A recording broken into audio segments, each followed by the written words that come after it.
Naruto and Sasuke have always been two sides of the same coin. Same issues, but totally different ways of going about them, and totally different abilities that carried them. Naruto was an idiot and he had no skill, but his potential reached the stars. This wasn't too different from Sasuke, however, Sasuke always had a head start, and this head start was slowly evened out by the Nine Tails within Naruto. Sasuke's frustration is partly what drove him into darkness. I sometimes wonder what would have happened if it were Sasuke who had the Nine Tails though. Imagine the one-sided rivalry there. A natural prodigy with impressive skills, dojutsu, willpower, and the Nine Tails versus just Naruto. Let's follow that line of thinking for a while and see where it takes us. Welcome to the Amagi. Before we begin, we publish a new video every day, so be sure to subscribe to our channel and ring the bell to get notified about our latest videos. The Amagi's reach stretches beyond just this channel, so if you're a fan of us, please consider subscribing to our other channels and following us on all of our social media. Help us reach our goal of passing 100,000 followers on all of our accounts by the end of the year. We've also noticed lately that sometimes YouTube unsubscribes folks from channels that they didn't mean to unsubscribe from, so if you could do us a favor and double check that you are indeed subscribed to the Amagi, it would mean a whole lot. So how should we start this story? How will we get the Nine Tails into Sasuke? Originally, it was believed that the Uchiha were behind it, so it seems unlikely that it would just happen. So what if we say Fugaku Uchiha was the Hokage at the time, and he and Mikoto fought to defeat the Nine Tails?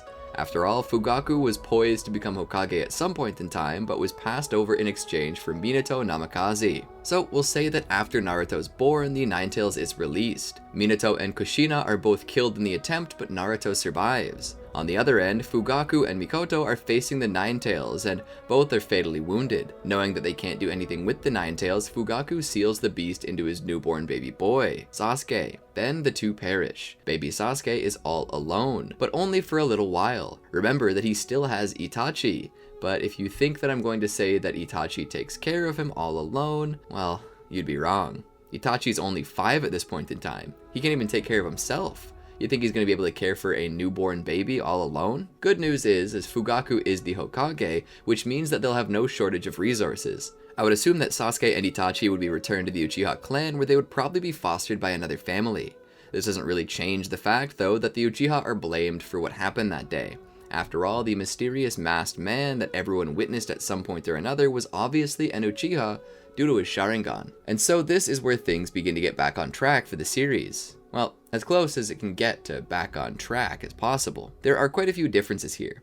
Due to the rumors of the Uchiha's involvement, as well as the Nine Tails attack still being fresh on everyone's mind, Sasuke is hated. Perhaps more than Naruto was, due to all the people blaming the Uchiha for the deaths caused by the Nine Tails. Naruto, on the other hand, isn't hated, but he is alone, having lost his parents. Due to the mistreatment of the Uchiha clan, they secretly begin to issue for a revolution, an uprising. That would be when Danzo approaches Itachi about killing the Uchiha clan. Originally, he would have had to threaten Sasuke to get Itachi to agree, but not this time. All Danzo needs to do is remind Itachi that if the Uchiha plan to overthrow Konoha, they'll want to use the Nine Tails, and that would mean sacrificing Sasuke, so that gets his attention. It's then that he approaches Tobi in the village, who he believes to be Madara Uchiha. He asks him to help him kill all of the Uchiha. Madara agrees to this, as it would be less Uchiha, meaning less Mangekyo Sharingan to form in battle and be used against him when the time comes. So they do what's required. Being the badass he is, Tobi takes out all of the military targets. Itachi would focus on the civilian ones. The only person he spares is Sasuke. Sasuke would demand some answer, but Itachi doesn't want to give him one. Sasuke asks him further, stating that everyone hated Sasuke, everyone except the Uchiha, and now Itachi's killed them. He has nobody now, nobody but Itachi. At this moment, Itachi's heart is shattering into a million pieces, and he can barely hold it together as Sasuke's tears fall from his face. The only thing keeping him together right now is the fact that Sasuke is now safe. But he also knows that the only way to keep protecting Sasuke is if Sasuke decides to get strong and stays away from Itachi. So he'd beat Sasuke a little. Not enough to leave any lasting physical effect, but just enough to mark him emotionally. He would tell Sasuke that he always hated him and would have killed him too if he felt Sasuke were even strong enough to pose a challenge to him. Itachi tells him to come back when he possesses the same eyes as he does. He would show Sasuke his Mangekyo Sharingan. But that's when Itachi's attacked. Sasuke, bearing his own set of Sharingan coated in tailed beast energy, rushes at him on all fours, jumping off the wall and striking Itachi. Itachi would hit the ground, looking up at Sasuke, whose face is twisted in rage, but his eyes dripping tears of sorrow. "Itachi," he would say, "what did I do to make you hate me? You were all I had in the whole world. What did I do to make you not love me anymore?" Whatever was left of Itachi's shattered heart breaks further as he cries. He pulls Sasuke into his arms, openly wailing, telling Sasuke that he loves him, that he always loved him and will always love him, but he needed to do this just to protect him. People wanted to hurt him because he was an Uchiha and because he was the nine-tailed demon fox. For a while, they just embrace. This is the smallest reprieve that Itachi can get. He doesn't feel like he deserves it though, but he leaves Sasuke a message of love before locking it away deep in his mind with a genjutsu from his Sharingan. All Sasuke will remember is hatred, fear, and his desire to kill Itachi. He would lay Sasuke down by the side of the road and continue on his way back to Konoha proper, where he would report in. He would threaten to tell everything he knew if word ever reached him that Sasuke had been hurt. He forces the Hokage, Hiruzen, to protect Sasuke, and in exchange, he will give him information on the Akatsuki. Hiruzen would gladly agree, and Itachi would leave the village to join the Akatsuki. It's then that we skip forward a little. We reach the future of the Naruto series, where Naruto has finally managed to pass all the final exams of the academy and become a genin. Most of this goes about the same as it does in the main timeline. That is, until Sasuke is assigned to Team 7 with Naruto and Sakura and the bell test comes up. Believe it or not, Sasuke manages to get the bells. He surprises Kakashi. As you remember, he needed to get serious with Sasuke for a moment because Sasuke in his base form was capable of touching the bells. Imagine what he could do with an initial chakra cloak. I could see him at least getting the bells. So what does he do with them? What would he do? Give them to Naruto and Sakura, or keep one for himself and choose? Well, I don't see Sasuke giving them both up and sacrificing it for his team. Sasuke would want to get stronger as fast as he could so he could hunt down Itachi and kill him. So I see him keeping one for himself and giving the other to Naruto. Not because he thinks Naruto will ever become anything, but because he doesn't want to be on the same team as Sakura due to how she puppy dogs after him all the time. So he would choose Naruto. This isn't exactly what Kakashi was after, so he would more than likely refuse to take them as his genin. He'd send them back. They'd eventually get a new jonin, Yamato, and he'd be there to teach them on orders of Hiruzen himself. Knowing Sasuke had the Nine Tails, Hiruzen wants to ensure that whoever teaches Sasuke can control him, and so they end up on Yamato's Team 7. They continue to do various small potatoes missions until Naruto gets tired of it and asks for a higher ranked one, and so Hiruzen offers it to them. Protect Tazuna as he makes his way back to the Land of Waves. This was only planned to be a small mission, protecting him from brigands and the like.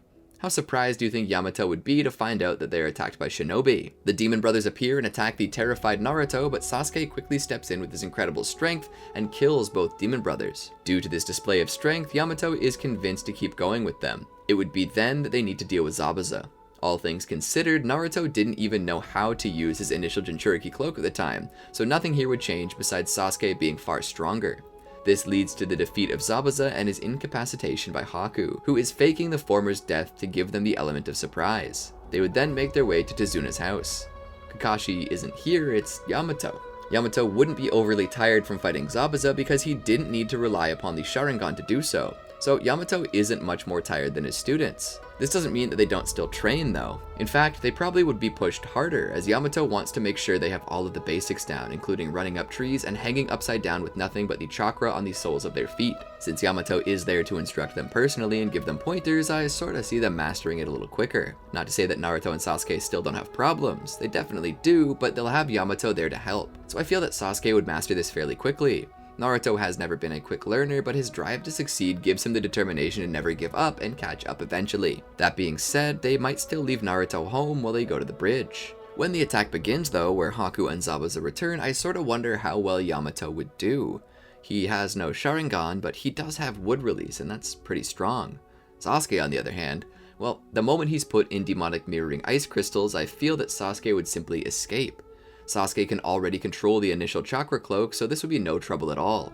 He'd burst through the mirrors and kill Haku. They would also bring down Zabuza. When Gato's men show up to attack, I sort of wonder how that would play out. Yamato does have wood release, and he could probably just kill them with it. So in the end, I think he's got it under control, so Gato and his men are stopped.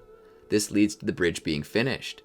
It would be named the Great Sasuke Bridge for the feats of strength he shows. Then Naruto shows up when everything's over. Due to how strong Sasuke is, when they get back to Konoha, they're considered for the Chunin exams. They all decide to join them. This is when Rock Lee challenges Sasuke in battle. Originally, Rock Lee had the speed advantage over Sasuke, capable of attacking fast enough that Sasuke could see it, but not react. This, for the large part, stays the same, but at some point in the middle, Sasuke would initiate his chakra cloak and even the playing field by quite a bit. This would cause Rock Lee to consider using deeper levels of the 8 gates, but before he can do so, Might Guy appears out of the blue and slaps him for using these techniques when it wasn't necessary. They make an awkward scene and then proceed to do laps like we all remember. We then begin the Chunin exams.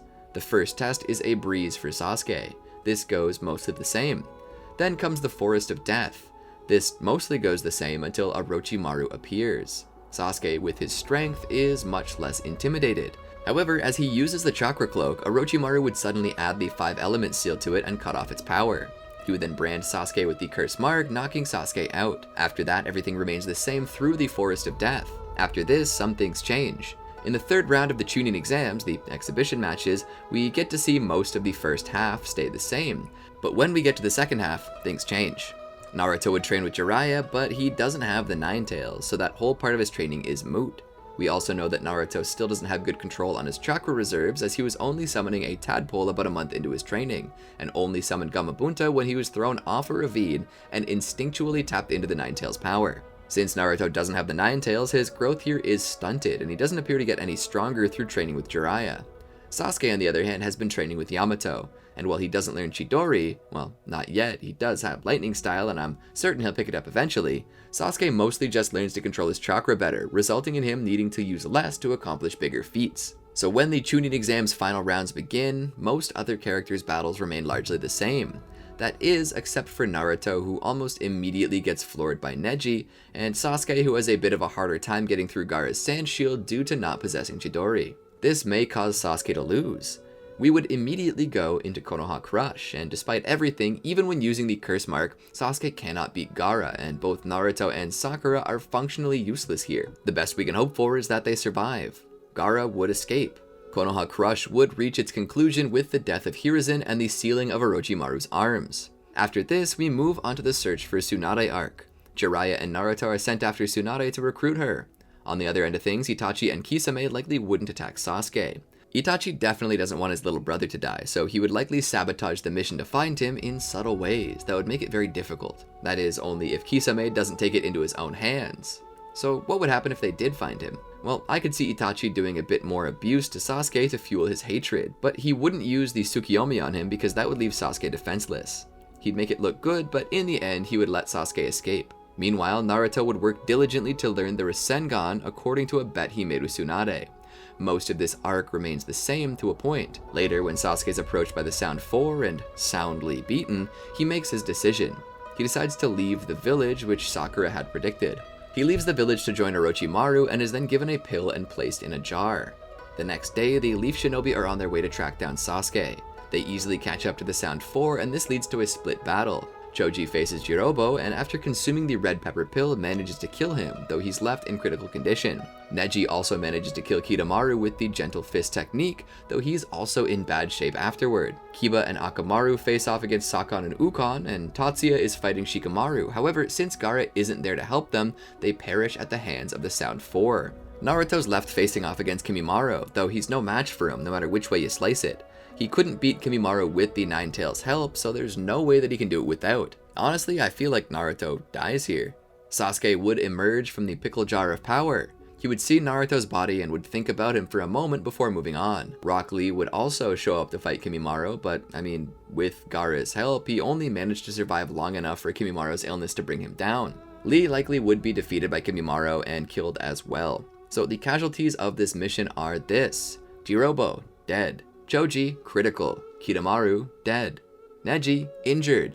Kiba, Akamaru, and Shikamaru are dead. Naruto and Rock Lee are dead. Kimimaro would likely die later from exhaustion taking its toll, weakening him enough for his illness to kill him, and Sasuke would make it back to Orochimaru's base. So what happens next? Well, we'd have a 2-year time skip, that's what. After that skip, the Akatsuki begin to move. Gaara is killed and his tailed beast is taken. Sasori and Deidara both escape unscathed and they get away with Gaara's body as well. The Tenchi Bridge recon mission doesn't work, but Sasori does go there to meet with Kabuto. However, it's a trap, and both Kabuto and Orochimaru attack Sasori, killing him. Meanwhile, Sasuke's strength has increased. He's also had the 5-element seal removed from him, which boosts his power more. Not only has he mastered the version 1 cloak, but he's mastered the version 2 cloak as well. And on top of that, he can add it to his stage 2 curse mark. Sasuke has become quite the beast. Of course, he finds that there's nothing left to learn from Orochimaru, and so he kills him. He'd have to kill the rest of the surviving Sound 4 as well. He'd recruit his team Heavy, later Taka, and would go off to find and kill Itachi. He'd find him and tell the others to stay out. The two would meet, and of course, they would ramp up a bit, starting with Genjutsu, then Taijutsu, then Ninjutsu, then it gets real. Sasuke makes use of both his cursed mark as well as his version 2. All of this being said, Sasuke is going to really blitz Itachi. This would probably force him to try for a Susanoo. But remember when I said that Sasuke had not yet learned Chidori, but would eventually? Well, now he's got that and a bunch of other cool attacks. I could see Sasuke actually breaking through the Susanoo and getting Itachi. I actually wonder if Sasuke might just be able to really kill Itachi. That would be fun to think about at least, so let's think that maybe he does. I assume that after Itachi dies, maybe Sasuke recovers his memories that Itachi sealed away. He would remember that night and Itachi's words. This would immediately awaken the Mangekyo Sharingan. Sasuke would then snap, realizing that Konoha was responsible for what happened to the Uchiha, and for what happened to Itachi. He would realize that it was their hatred that drove him to this. They had always hated Sasuke for being the Ninetales, and so he decides to return the favor by returning there to kill them. By this time, I feel that Sasuke and Kurama would be on friendly enough terms due to their mutual hatred of the people of Konoha. I could see Sasuke heading back to Konoha. There he would release the Ninetales in an attempt to destroy the Hidden Leaf Village. Sasuke wouldn't be easy to stop though, as he would have coated his Ninetales in Susanoo due to his awakened Mangekyo Sharingan. This would lead him to likely defeating almost anyone in Konoha. He might need to deal with Jiraiya and Tsunade, but I don't think that Gamabunta could beat the Ninetales, let alone a Ninetales coated in Susanoo. Danzo might make an appearance, but even with all those Sharingan allowing him to use Izanagi, I don't see him escaping Sasuke. And as for Tsunade, her strength might get through the Susanoo armor, but I don't know if she'll be able to defeat the Ninetales. Kakashi's Sharingan would be useless because Sasuke has Sharingan too. Kurama would be immune. Kakashi wouldn't be able to win. Yamato might be able to do something with Wood Release, but given his level of use with Wood Release, I don't know if he could handle the full Ninetales. If Hashirama Senju were there, it'd be no question, but Yamato isn't Hashirama, so I feel like Sasuke would still probably manage to beat Yamato. If Might Guy were here and used the 8th Gate of Death, I feel like he could be able to get through, but that depends upon if you view Might Guy as stronger than Hashirama. And given that he almost killed 10 Tails Jinchuriki Madara, it's highly possible that he could get through and hurt the Ninetales. But if we start taking into account Kurama using those tailed beast bombs, which are basically just nuclear weapons from Kurama's mouth, I don't think many people, if any in Konoha, could beat Sasuke. He would probably eradicate the entire Hidden Leaf Village in one evening. And once he's tuckered out, having used his Mangekyo Sharingan enough to start blinding him, I feel like he'd be attacked by Tobi. Tobi would likely attempt to take the Ninetales from Sasuke, but if Sasuke managed to see Tobi's eye, Itachi's planted Amaterasu would awaken. The question is if Tobi would have enough time to dodge this. If he didn't expect it and was within reach, he might get hit. But if he doesn't, given that he's dodged it before, we'll give him the benefit of the doubt and say that he could do it again. I do sort of feel like the Ninetales would be captured, and with all the tailed beasts together, they would summon the Geto statue and feed it to the statue. This would reform the Ten Tails and result in the birth of the Ten Tails Jinchuriki. That person probably would be Obito after he takes the Rinnegan from Pain and eliminates him. However, Black Zetsu would more than likely appear and transform Obito into Kaguya. The Infinite Tsukiyomi would be cast and the world would be put under a massive Genjutsu, with Kaguya using this to reclaim all the chakra on Earth. This also turns all people on Earth into Zetsu. Kaguya would then fortify herself on Earth and protect herself from the Otsutsuki. Toneri probably would be unable to defeat her even if he had the Tensaigan, which he doesn't because Hanabi Hyuga would be a Zetsu now. Then comes Momoshiki and Kinshiki, both of whom would be unable to defeat her in an empowered state. Then we see Ishiki, although he probably wouldn't attack her. She already humiliated him once and he is in a weakened state now with little to no chance of beating her. The best he could do is team up with her and hope that she helps him get to another civilization to be able to plant a karma seal on one of them. All this being said, all of the threats that had come to this point would be put down. If Ishiki managed to awaken Ida and Damon, maybe he would have had a shot, specifically because Damon's special ability is basically Wobbuffet style counter. Any attack she launches on him will be dealt back. But I don't know if this can beat her either, so Kaguya probably solos. The end. So what do you think about it? What do you think would happen if Sasuke got the Nine Tails instead? Leave a comment below and tell us. We'd love to hear it. Honestly, this was a little tough to start. I had no clue how to explain Sasuke getting the Nine Tails instead of Naruto. Then I remembered that Fugaku was aspiring to become Hokage but was passed up on for Minato. This is actually one of the reasons why the Uchiha felt like rebelling. Honestly, it was sad that Naruto died, but I do feel like his life would have had a better start without Kurama, but then again, I doubt he would have grown into the person he could have become if he had survived. Anyways, thanks for watching. Please click the like button if you enjoyed this and want to see more content. Tell us any other ideas you may like in the comments, and be sure to subscribe if you haven't already. It helps the channel a ton. If you have subscribed, double check because YouTube is kinda glitchy recently. Also, ring that bell to know when we drop new content just like this. I doubt you want to miss out. Peace out, friends.